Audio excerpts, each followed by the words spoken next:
Viral video কাণ্ডের ঘটনায় নির্যাতিতাদের সাথে দেখা করতে বৃহস্পতিবার এলাকায় পৌঁছলেন কেন্দ্রীয় মানবাধিকার কমিশনের একটি প্রতিনিধি দল।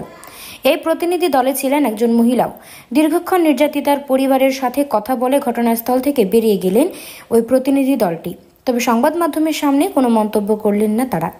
চোপড়া থেকে গোপাল সরকারের রিপোর্ট, উত্তরবঙ্গ টুডে 24।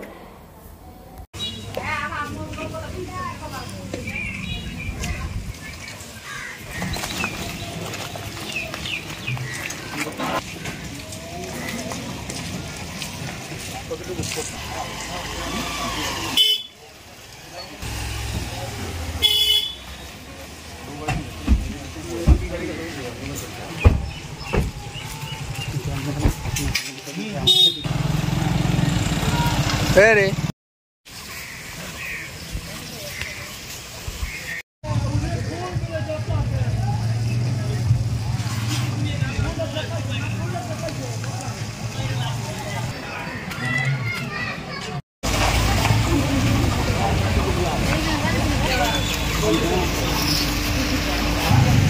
Yo,